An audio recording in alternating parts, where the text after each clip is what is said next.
Okay, well, you can start off telling us about, because you've not always been a BBC presenter, so there's probably some people who don't know about your background. So you better tell us a little bit about that first. Yeah, I never intended to work in telly at all, really. My dream when I was a kid, from when I was a little lad, was always to work with wildlife. And I wasn't very good at school, didn't like school very much, so I skived school as often as I possibly could to go off fishing and bird nesting and all. Well, I'm only being honest. I might as well be honest, isn't I? To go off fishing and bird nesting and all that kind of stuff. And I scraped through 2 A levels, just enough to get me to Polytechnic down in London. And that was when I fell back in love with education. The course was brilliant. It was a degree in ecology.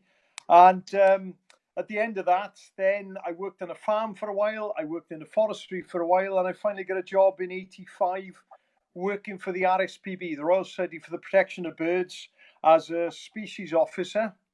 And that entailed 3 main fields, really. One was monitoring birds, sort of getting out in the field to count birds, find out where they were, how many we had. Advisory work, giving advice to some of the big landowners, National Trust and Forestry Commission. And then investigations, investigating crimes against wild birds. And because of the nature of the work, of course, I had to deal with the media every now and again. And I was there for nearly 15 years. Loved the job, absolutely loved the job. But it was a change in organisation, you know. Things were sort of changing constantly there. So in the end, I was told I had to move up into middle management, which I didn't want to do. I just wanted to carry on doing the work I was doing. And I was given no option, really. So I handed in my notice, and then Welsh Telly and BBC Wales, they offered me work as a wildlife presenter. I said no. I still didn't want to go into telly. I had no desire to do that, but then found there was no other work around. So I then accepted the work. That was 22 years ago now. 22 years ago. Yeah. So that's how I got into telly, very much by accident. Oh, brilliant! What was your first thing on telly? What was it? Can you even remember? Yeah, I can. I remember my first thing. It was on Welsh telly. It was about, I would say, probably around 1988, something like that, about 1988. Yeah. And at the time in the RSPB, we were using dummy eggs to put in red kite nests, that where an internal alarm went off warning us when someone had picked up the egg. Oh, nice. Yeah. And I remember taking the egg into the studio with me live, and I was sweating so much. I was so nervous. And underneath the egg, in the palm of my hand, I had a pool of sweat.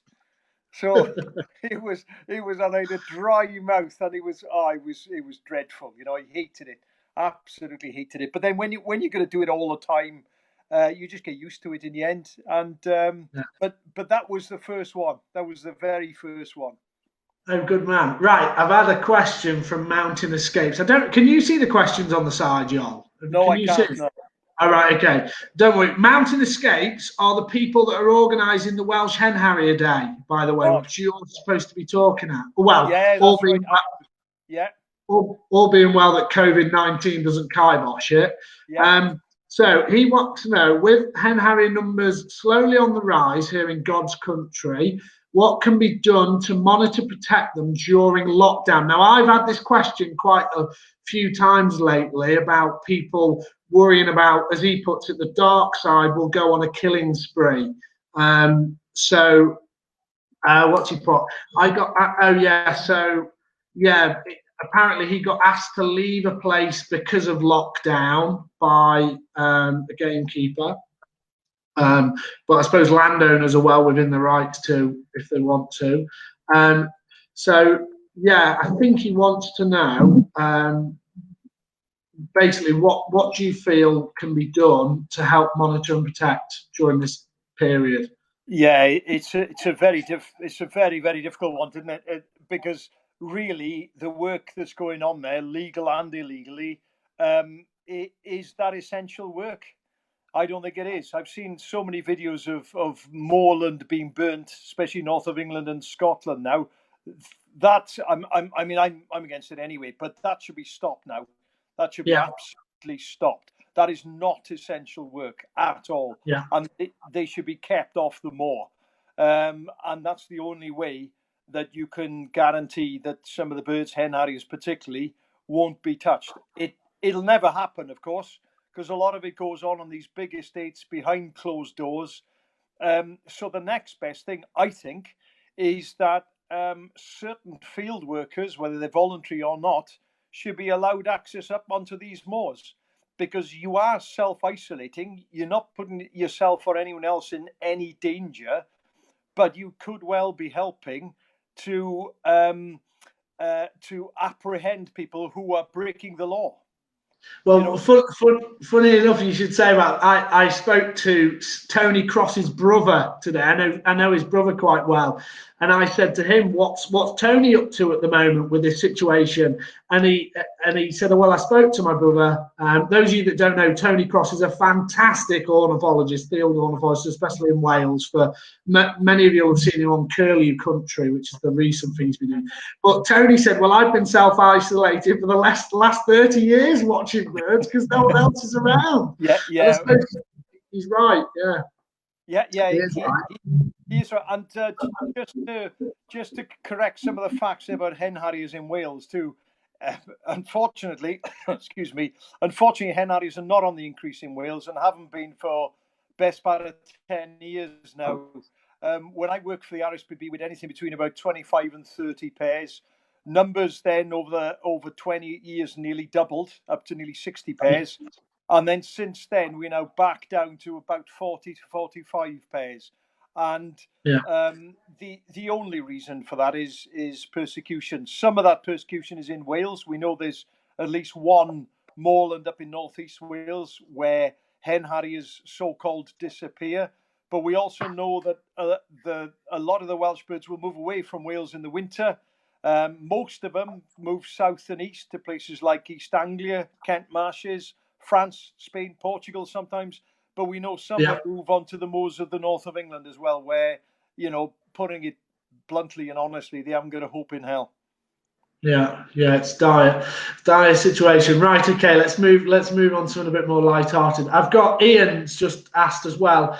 Yes, I was supposed to be. He's asked about a presentation that got cancelled of mine. Ian, I don't know yet until we know how COVID-19 and the lockdown's going to pan out. I don't know when I'm going to be doing the Philippine Eagle presentation, but what I will do is, if I don't get a chance to do it, I'll put it online. I'll do the presentation online, and then anyone bored enough to watch it can watch it themselves. Mike Price, good evening. So what? Obviously, in terms for you, y'all, and work at the moment, it's like a lot of people. I know I've got several friends in the same industry as you, cameramen and the like, who've all been pulled home and they're sat twiddling the thumbs now. What did you have on the horizon, or what was?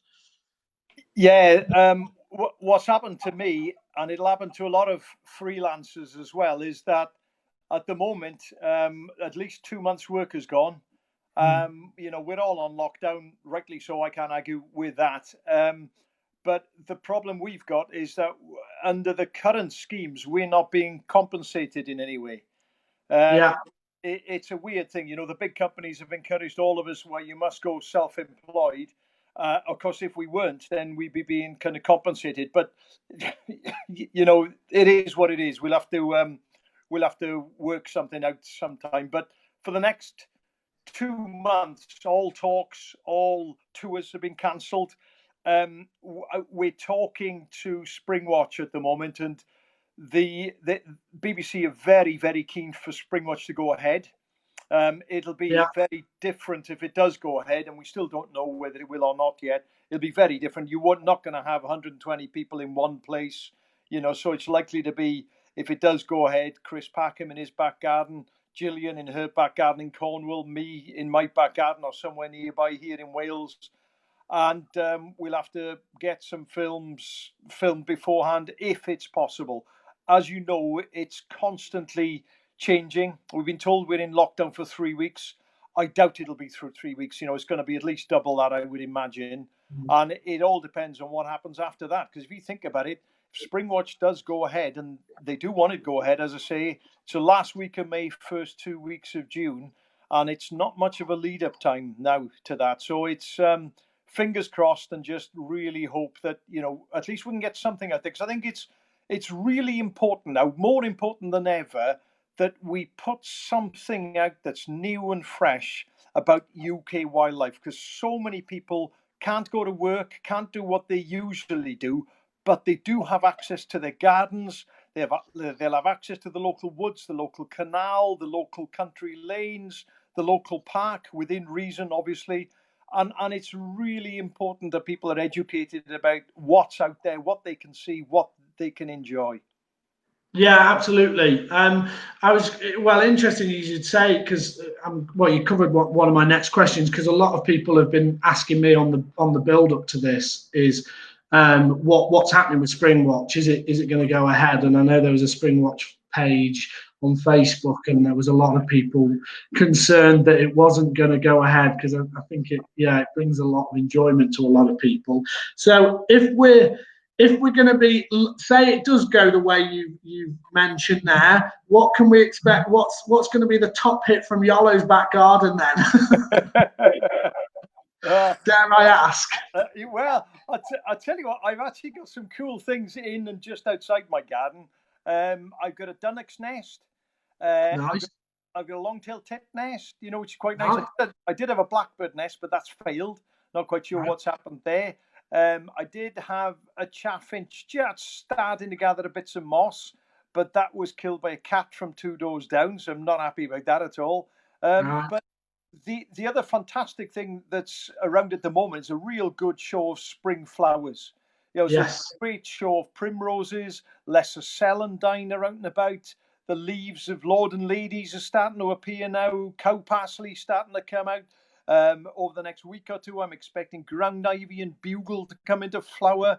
And on the back of that, there's a whole host of queen bumblebees. I've had buff-tailed, white-tailed bumblebee. I've had red-tailed bumblebee just the other day. And bee flies too. Quite a few bee flies out and about, yes, which is lovely to see. And this is the kind of thing I think on the watches we should be filming, we should be showing people, just to let them know, listen, you've not got to go to the Highlands of Scotland or the Isle of Mull or the Isle of Man. These are in your back garden, you know, so get out there now and enjoy them. And I'm really lucky, I've got a small pond. It's only about 1.5 meters by 1 meter, but it's absolutely jam-packed full of palmate newts.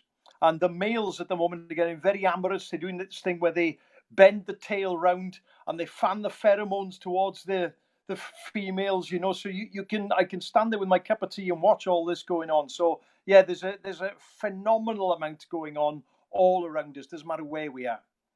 I think, I mean, when you put it like that, that is probably exactly what a lot of the audience want everyone likes to see into a sparrowhawk nest or an unusual bird that you're not necessarily going to get in your back garden, but yeah, I think it needs to hit that. Right, we've had a couple of questions, Joel.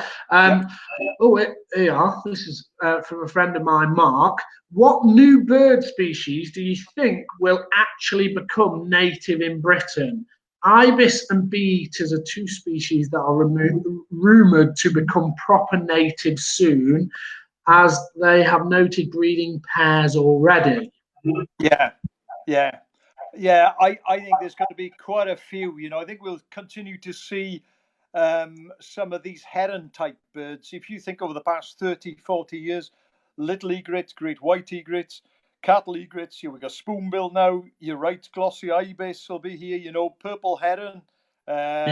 You've got little bittern down in Ham Wall area. They've nested at least once down there. I reckon we probably end up getting stuff like penduline tit. There's 2 or 3 of those knocking around at the moment, isn't there? Maybe something, quite a boring bird with a great name, something like a zitting cisticola. You know, one of those. I reckon. But there's some weird birds that have never made it across. Stuff like the black woodpecker.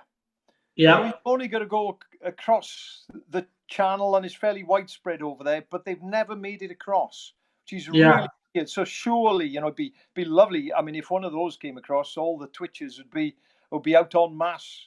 Coronavirus or not, I strongly suspect. But yeah, I think we'll continue to see the trend of some of these wetland birds that are on the increase over on the continent, making their way across. Yeah, and of course we've got things. Funnily enough, I watched a video literally just before we came on here. That there was a white-tailed eagle flying around above the Hawk Conservancy down in Andover. Yeah, and it was not one of the ones from the Isle of Wight. It was a juvenile, and it wasn't apparently one of the ones from the Isle of Wight. So yeah, you've got other birds moving about, even big stuff like that. Yeah, that's right. Yeah, I mean, fantastic. I've seen video footage as well of wolves. There was a couple of wolves. Was it in Holland or Belgium? I think. Yeah. There, which is brilliant. I saw wild boar in Bergamo in the middle of Italy. So I think it's fantastic that just given half a chance, some of this wildlife will come back. And it's all about, when this is all over, people are saying, oh, we need to really think about the way we live, blah, blah, blah. Yes, we do. And it'd be brilliant if we did. But human nature, I suspect, dictates that we won't. In 2 years, we'll have forgotten about all this. It'll be back to normal. I hope not, because I do think one of the desperate things we need is to make room for wildlife. I went for a walk yesterday around the village here when no one was up. It was just after 6. And I compared it to the first time I walked the same lane when we moved in here in 2003. In 2003, I could hear yellowhammer, I could hear curlew, and I could hear linnets. Yeah. Yesterday, not a single curlew, not a single yellowhammer, not a single linnet. They've gone. They've gone quite a few years ago now. But this was the first time, really, that I've made an effort to walk exactly that same route. And it's really sad. Really sad. Well, I mean, I'm going to switch back to raptors. It reminds me of the story you mentioned when you did the talk for us with Gloucestershire Raptor Monitoring Group about the kestrels. You remember you saying about going to see that? Just go on, reiterate that story for everyone that's tuning in. Yeah, well, where I grew up, the village is called Llanwddyn. Everybody knows it as Lake Vyrnwy. It's an RSPB reserve, of course, today. But I used to walk everywhere there. I used to go out. I used to find. I've always been a nester. Never ever took eggs. No interest in nicking eggs, but I love finding nests. And I used to go looking for all kinds of stuff, particularly birds of prey. And you're talking about sparrowhawks, buzzards, kestrels, tawny owls mainly. We never had goshawk there then. We never had hobby there then either. So those were the main ones. And within an hour of where we lived, if I went in every direction, scoured everywhere, I'd probably find between 5 and 7 kestrel nests every year. Some were in hollow trees, often ash trees. Some were in old crow nests. One was in an old quarry, same one every year. And I went back about 10 years ago and I checked every single one out, and I had one pair, just one pair, and that's it. And that has happened all over Wales.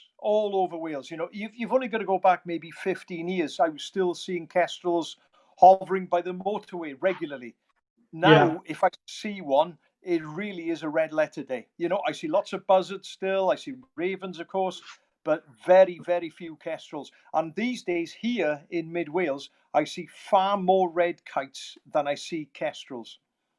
Yeah, well, that brings me on to a question I always get asked, and you probably might know what I'm about to say when it comes to buzzards and kestrels. What do you think buzzards personally have had an impact on kestrel numbers? I always get asked this question. Yeah, well, Jimmy, the honest truth is I don't know. No one's done any research on it, but I go back to when I was a kid growing up in Llanwddyn there, Lake Vyrnwy. Yeah. Buzzards were 10 a penny. Buzzards have always been 10 a penny there. Kestrels were far more widespread than they are now. The number of buzzards there hasn't gone up. I know it has elsewhere, but it hasn't there. You've always had really high numbers of buzzards there. And the only big thing I can see with kestrels, but it doesn't apply to the motorway, is the loss of these fantastic old meadows, full full of large invertebrates, full of the big beetles, particularly full of mice and full of voles, which is what they eat, of course. But then you ask yourself about the motorway verges. Well, they are still, or should be still, hooching with all these invertebrates and the mice and the voles and everything else. But the kestrels have gone. So I don't know, Jimmy. I doubt it. But if it was true, then I'd be honest. I say that it's true. But no one's done any work on it yet. Yeah, I mean, I always answer it. I'm of the opinion that the area I live, like sort of North Wales, Cheshire border, is, you know, I can remember when people would come to me before I was born, you know, in the 70s and so on. People would say, "Oh, you never used to see a buzzard round here ever." And I always sort of say, well, is it more that it's just kestrels are declining? There's no two ways about that. There's something happening. And I agree with you. I think it's habitat more than anything that's driving it. Because as a farmer's son, the way we farm our land, and this isn't a dig at farmers, has changed drastically. It's so much more intensive in many ways. But I think it's just a balancing act now, really. That, you know, buzzards are filling a niche, kestrels are declining for X, Y, and Z reason that's nothing to do with the buzzards, and it's just coincidence. People are putting 2 and 2 together, really, and coming up with 6 rather than 4 when it comes to. I don't personally think it is buzzards that are having an impact. Right. Anyway, we've got a couple of questions. What do you think about the plans or potential plans to release golden eagles into England? Right. Okay. Well, I know I didn't know they were seriously thinking about it. I mean, I know that they are releasing them into the south of Scotland. And I think the hope is that they'll spread naturally from there then into the Lake District and Northumberland, where they should be, and they were not that long ago, of course. The one difficulty I see with it is that there's a good reason why you've only got, you know, a handful of pairs of golden eagles south of a line from Edinburgh across to Glasgow, and that is because there are severe persecution areas there. Lead Hills is really well known for it, and it's a dreadful area. So a lot of illegal persecution goes on there, as there is in the borders, where it's mainly pheasant more than grouse down there. You've only got to come down a little bit more, of course, and you're a hop and a skip from probably the worst place in the whole of the UK, which is the North York Moors. You know, any eagle passing there is not going to hope in hell.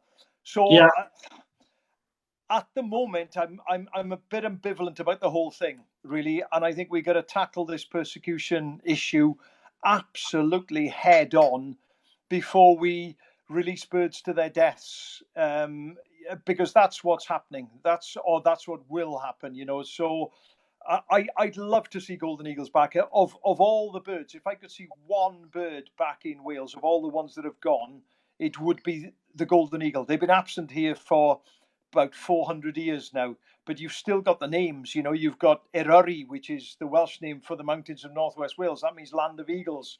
You've got cliffs there, Tap Eryr, the Eagles Cliff. So, you know, the names are still there, and we should have eagles. We should have white-tailed eagles. We should have golden eagles. The reason we don't, there's only one reason, and that is because of persecution. So it's, to my mind, reintroducing them now, it would be a death sentence in most parts of England and Wales.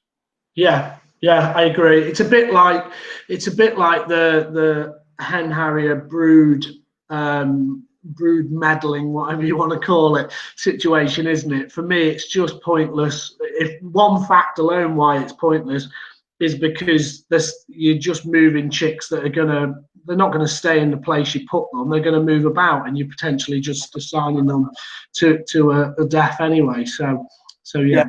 Anyway, I think brood meddling is a little bit different. I think it's idiotic and ridiculous, and it's a sop to the big landowners. That's all it is, brood meddling. All you're doing is you're going to move birds to this other area. We know what's going to happen to them anyway. We know what happens to our hen harriers. They're shot, they're trapped, they're poisoned, whatever. They're heavily persecuted. We know this, that the science backs all of that up. So brood meddling is just a sop from the government, which is a Tory government made up of big landowners. It's a sop to the big landowners. That's all it is. Agreed. Right, let's move on. A friend of yours, I've not spoken to him for a long time, but Graham Horder has sent in something about regarding wolves in Holland. I made a point that Holland is more densely populated than the UK. Someone replied that the UK is an island and that's the reason we don't, can't, shouldn't have wolves. Just to remind them, Wales is not an island, neither is Scotland and England, both attached. So there you go. You remember, you know Graham a lot better than I know Graham very well, yeah, and I do. I mean, both things are correct. You know that Holland is far more populated, and on a personal note, I'd love to see wolves back. You imagine going for a walk, and you got the possibility in winter of hearing wolves howling. How cool would that be? Now, I accept that it's very unlikely to happen, that there are major issues with it. I accept that because of the way we use the land, you know, because of all the animals that we kind of keep and what have you. But on a personal note, and it's a very personal note, I'd love to see wolves back. Yeah, right. We've got a few questions coming in now. I've got another Raptor question. Oh, we're all about native, non-native.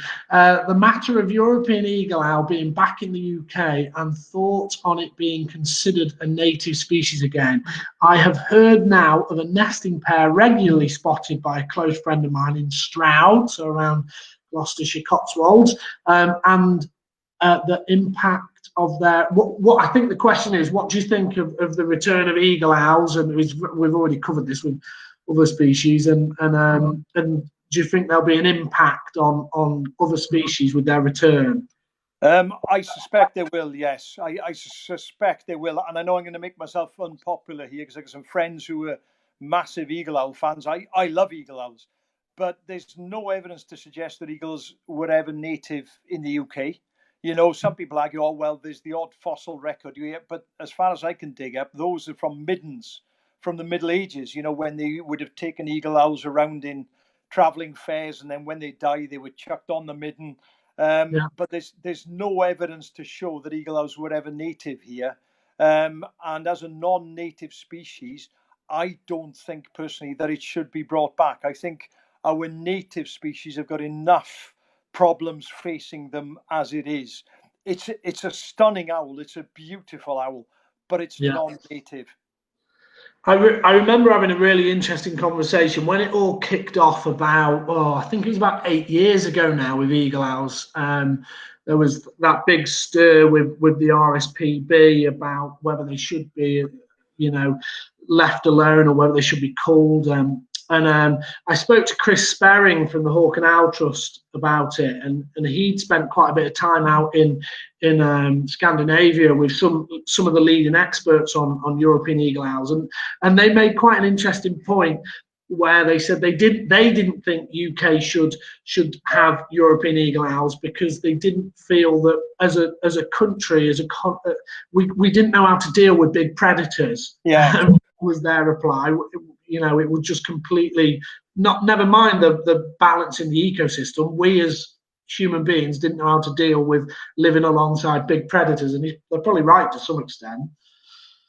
Yeah. Well, I think they are. I mean, you've only got to look at the fuss over the reintroduction of beaver, and beaver's a rodent, but I've had so many people throw arguments at me, they'll eat the fish, they'll kill my lambs and all this, and I'm thinking it's a beaver, for crying out loud. It's got two big front teeth because it's a rodent. It nibbles on bark and small branches and leaves and this and that. And so you go up in size in anything with a bird or a mammal, and all hell is going to break loose. I think he's right. I think he is right. I think we just, for some reason, and I hate the fact that we can't do it, but we just cannot handle our big predators in this country, which is a shame. She's a real. Okay, Gareth's got a question from the Gloucestershire Raptor Monitoring Group. I don't know how you're going to answer this one, y'all. If you could save one raptor from dying out in Wales, what would it be? Cool. If I had to save one raptor That's a question and a half, isn't it? I know, yeah. I mean, hand on heart for me, it'd have to be hen harrier because it's my favourite bird of prey. Because I grew up in Llanwddyn, Lake Vyrnwy, you know, surrounded by moors. I found my first harrier nest in 1973 when I was 11 years old, and so I got a long history with hen harriers. But yeah, I'd fight tooth and nail for the last pair of harriers. I really would. Okay, well, I'm going to ask you about my favourite raptor now, seeing as you brought that up. What's your experiences with the incredible hobby, which is cracking birds, really cracking birds. I mean, again, going back to when I grew up, you know, we didn't have them in mid Wales then, and I remember seeing my first one on the moors, and it had been it was hunting northern eggermoths. And we sort of walked over to where it had been feeding on these, and it had landed sometimes, and there were just wings everywhere there. You know, it was fabulous just watching it. It was there for several days, I remember. And then soon after that came rumours that they might be breeding, and then people started to have a proper look. And in the Severn Valley here, where I am, probably in the mid to late 80s, one or two nests were found, and then I think what's happened since then is that the more people have looked, the more they've found, because they're not easy birds to pin down.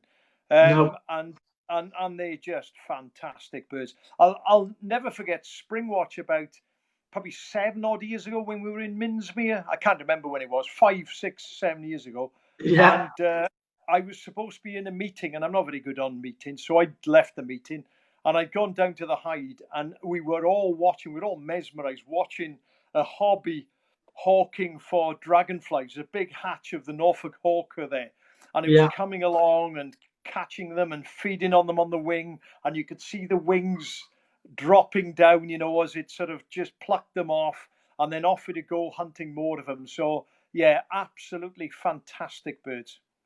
Yeah, right. I mean, it's funny because I remember I came down to Minsmere to visit our good friend Steve, Mr. Roberts, and I remember walking around the boardwalks, and of course, hobbies. This was when Springwatch were there, so not a long time ago, and I was ecstatic because there was hobbies every time you looked up, there was probably a hobby in the sky. So of course, I looked like I'd got, I don't know, 4 eyes or something to all the other birds, because it was common as much. They were like, yeah, it's just a hobby. And I was like, okay, it's over there. And so, yeah, I embarrassed myself a bit at Minsmere with that. But yeah, it was because I think too many people were used to seeing it. Yeah. Many people have seen owls swallow their prey whole. This is Graham again, but is this an appropriate way to eat a custard slice? Graham wants to know. Well, the thing is, you've got to have a massive mouth for that. I got a big mouth, but it's not quite big enough to eat it whole. The skill is in holding one end of it, getting the other end in your mouth, biting down slowly, and then quickly licking the edges so that the custard doesn't fall on the floor. There's a real art, real skill, and even if I'm full of self-praise here, it's what I've perfected over about 45 years. So yeah. I hope no one's just joined us just at that point when you were describing that, because yeah, I might get some Ofcom complaints. But anyway, someone's just asked me, Jimmy, have you seen any red kites in Chester, Saltney area? Yes, I have. In fact, well, not quite Chester, but my friend who's a farmer sent me a video off the back of his tractor. He was harrowing the field. He was over Peckforton Hills, Burwoodsley, out Beeston Castle way, and there was a red kite. And I see them quite regularly. The best time I see them around here, because they're not breeding yet in Cheshire that we've found, but the best time is when the farmers are silaging. When the farmers are cutting the grass and silaging, I always see red kites following the forage harvester or the mower, especially when the mower's out, because obviously, sadly, animals get caught up in it. So, but red kites are seen around here, but I don't know of any breeding yet in Cheshire. So, yeah, but you do see them. So that's a success story. Iolo will have plenty of stories about red kites. Yeah. I just find it amazing. You know, when I joined the RSPB in 1985, I think there was something like 44, 45 breeding pairs, all of them in mid Wales. And when you look at it now, I was in Norwich end of last year. They were on the outskirts of Norwich. And we're travelling down around Leeds, Harefield House there. They were there. It's just an amazing story. It's just an amazing story. But even now, whenever I see a kite, I still slow down in the car because they're such beautiful, elegant birds with this wonderful long tail of theirs. You know, so cracking bird, and it's brilliant to see them coming back. Yeah, absolutely. Yeah, so that Mountain Escapes have put red kites around Rossett. Well, I live right near Rossett, so, and you're right. I've seen red kites around here. So I think it's only a matter of time before they start breeding in Cheshire. It really is only a matter of time. So what have you got planned once the COVID-19 thing subsides? Then what's your next tour, or what if you get out? I suppose a lot of that depends on when all this comes to an end. You know, we've been. I work for an independent company down in Cardiff called Adin Productions. I've done series on Snowdonia and the Brecon Beacons and Welsh Parks and all kinds of stuff with them. And the next one was meant to be the Wild West. It was meant to be Pembrokeshire. Okay. And we were going to do a lot of stuff. Well, I was supposed to be out this week actually looking for dancing male adders. You know, they're just trying to film them without disturbing them because they're amazing animals. I love adders. But that's been put on hold. For how long, we just don't know. I just hope that it goes ahead. But for it to go ahead and for us to do a proper job on it, we've got to be filming by mid-May, and I can't see that happening somehow. So that might be put on the back burner for next year. There's Spring Watch, which I hope will go ahead. Tours wise, well, I meant to do 6 or 7 talks between a couple of weeks ago and the middle of May. They've all gone by the by, so they've all gone. Some will be rearranged, some might not be. I'm not sure about that. But the next tour, I was lucky to get the last tour in just before this COVID thing hit, and that was up to Speyside in Scotland, and the next one won't be until the end of July, and that will be to Shetland. Brilliant. Actually, Jimmy, I tell a lie. Next week, I was supposed to be out in Extremadura, looking at griffon vultures, black vultures, booted eagles, torn eagles, great busters, little busters, and all this. But of course, that's gone. That's gone by the by. Yeah. On the topic of abroad, then, if you were to, the people that have tuned in, if you were to give them your number one sort of fix for birds of prey, as we're on Raptor 8 on my page, I suppose it would be somewhere like Extremadura, wouldn't it? Really? Yeah. If you don't want to go very far, and you want a bit of sun as well, I would say sort of April, May in Extremadura is a brilliant time. You've got stuff like lesser kestrels there, in the old bullring in Merida there. You know, that's a fantastic place for them. You've got, as I said, black vultures, griffon vultures, Imperial falcon, booted eagles, torn eagles, Spanish Imperial Eagles. You've got all of these birds, you know, and then sort of by early May, you've got hobbies coming up from Africa. So yeah, it's a fantastic place. But nearer to home, you know, you haven't got to go abroad these days either. I would say if people want to go and see cool birds of prey and guaranteed, I would go to Mull. Mull is such a fantastic island. You've got golden eagle. I think it's 32 pairs of golden eagle. You've got 22 pairs of white-tailed eagle. You've got unmolested hen harriers on there. You've got some peregrines. You've got kestrels on there. So Mull is a really good place. And on top of that, of course, you've got things like otters as well. It's a great place for otters and a whole host of other wildlife too. Yeah, I've been to Mull, and it's absolutely brilliant. And I think not enough people probably when they ask me about birds of prey, I say, well, you've got to go to Mull. That's the place to go, really. You don't have to go abroad, really. So yeah, absolutely.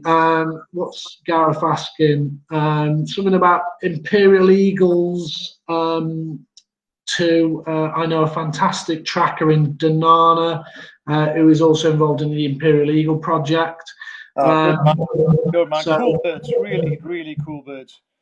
Yeah, that's good. So, if you had to pick a bird, it's a bit cheesy, really. These sort of if you had to, or what's your favourite?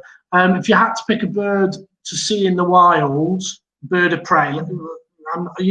Steve will have told you I'm terrible for me little ditty birds and stuff like that. I glaze over when he starts talking about something like that.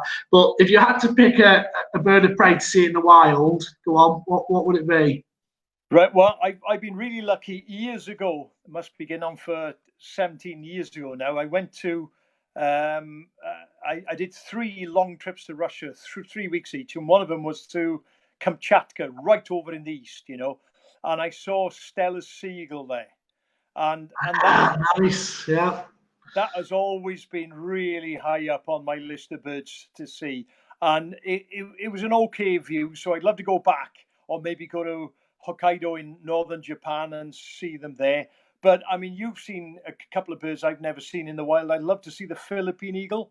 Yeah, that I get a good view of that, and also the harpy eagle in South America. I mean, that eats sloths and howler monkeys and all that kind of stuff. So you're talking about some of the big, really powerful eagles. Those would be the ones I would go and see.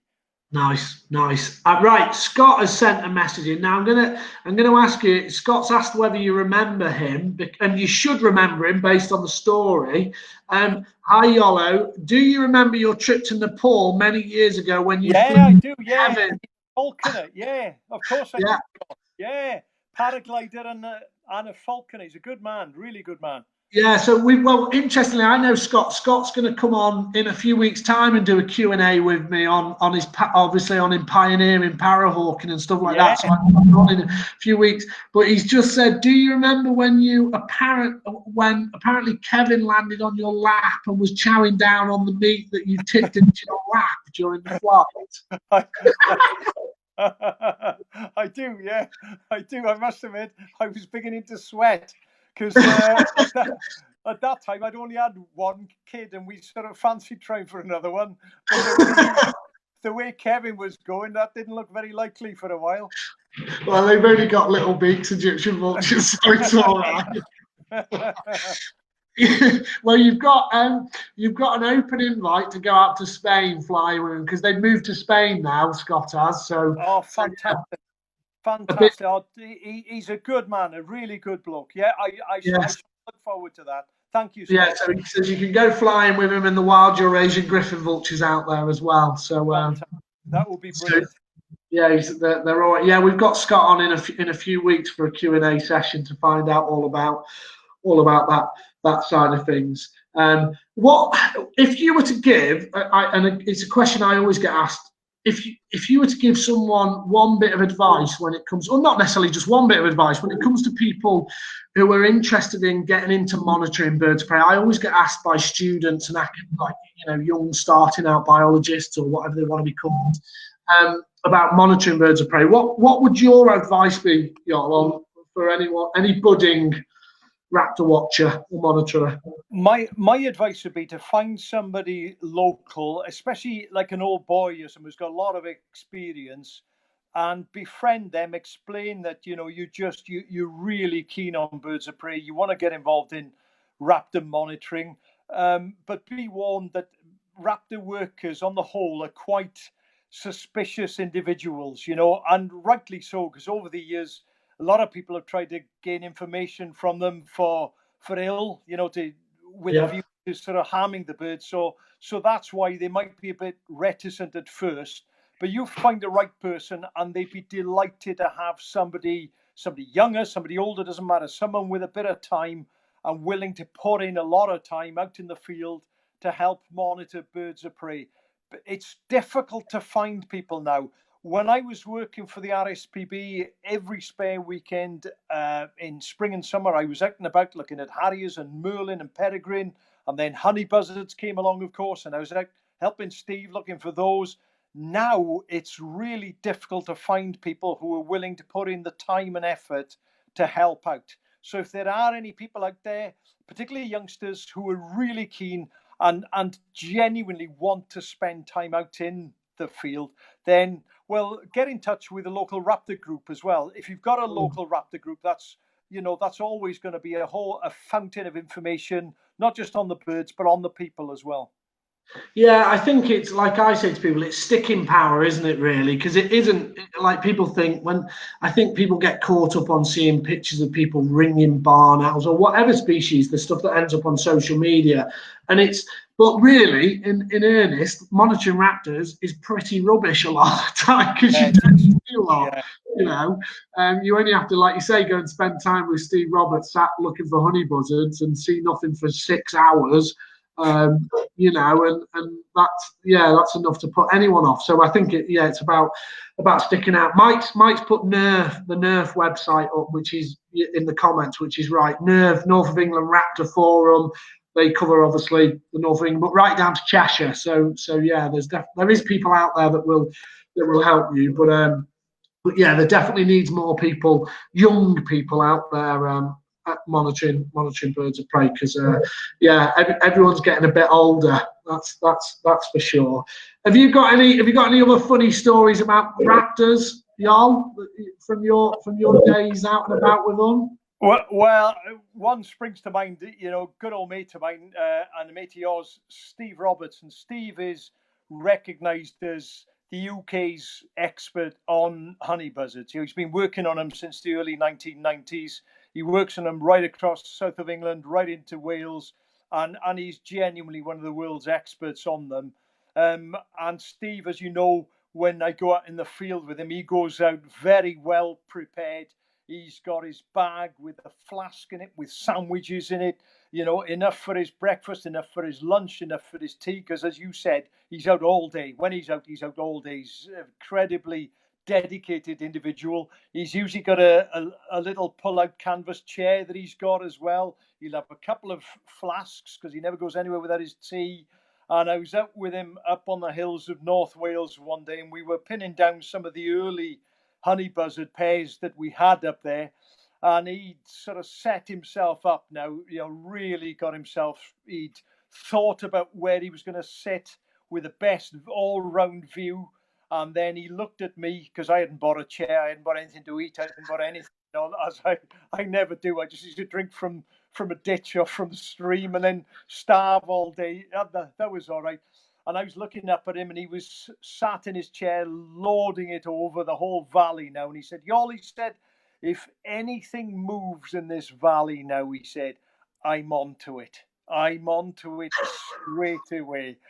And as he said that, right, honey buzzard comes out of the wood. There's only most of the wood was below him, all around him. There was one small copse behind him. The honey buzzard comes out of that wood, circles around, and goes back into the trees. And I said, "Did you see that, Steve?" He said, "What?" He said, "You're having me on. If anything would have moved, I'd have had that," he said. But the honey buzzard was nesting right behind him. So, so doesn't matter how much of an expert you are, sometime we all mess up. Well, I remember going out with Steve down his neck of the woods, South Wales, and I remember sitting with him one of the first times I did honey buzzards with him, and we must have been 2 hours in, or maybe a bit more. And I said to him, I hooked side, and I said, "I bet these honey buzzards are just round the corner of this bank here doing somersaults." And he just looked at me and said, "That's the spirit, Jimmy. You're into honey buzzard monitoring now. That's exactly how you think." He's right. But the funniest one I ever had with him was we went to do long-eared owl with him, which is one of my favourite nests that I've ever been to. And I didn't really know Steve at the time, and I do a bit of tree climbing, but I'm not like Spider-Man Steve. And he started. We got to the nest. And he gets his kit out. Obviously, anyone listening, this is all under license. Steve's got his license for this. Yeah, very much. And basically, he started climbing the tree next to the nest. So I said to him, "Oh, Steve, you do realise you're climbing the wrong tree?" Well, of course, he was climbing that tree to look into the nest to see what was going on before he bothered. Of course, he looked down at me, and I won't say the full sentence that he said to me, but he said, "No," he said, "Yes, of course, Jimmy, I always climb the wrong something tree first." So yeah, that's in his best teacher voice. So I've experienced it, but that's basically what you need for monitoring raptors. There's a thick skin and a bit of a weird sense of humour. Basically, right, y'all. I've put a call out for final questions, and I haven't got any in yet. We're about 51 minutes in, so I'm conscious I don't want to keep you up. Oh, hold on. Someone's asked about local raptor group in Worcestershire. I'll cover that, Luke, without that. Gareth asked me whether I've ever climbed the wrong tree. I'll come on to that story in a minute. It's not about me. This is about Iolo this tonight. Have you done much tree climbing, Iolo? Or you man stays firmly on the ground? No. I used to be like a monkey, but I go back to the days when we never had ropes or anything like that. You know, I remember in the 1980s doing a lot of tree climbing up to the goshawk nests, and a lot of the early goshawk nests in places like Meirionydd, Carnarvonshire up in northwest Wales. They were in the big old Douglas firs. Yeah. And the lower branches on Douglas invariably are rotten. So you had to hold them right at the base, you know, just where they go into the trunk. And do you know what? I can honestly say, hand on heart, I never fell once.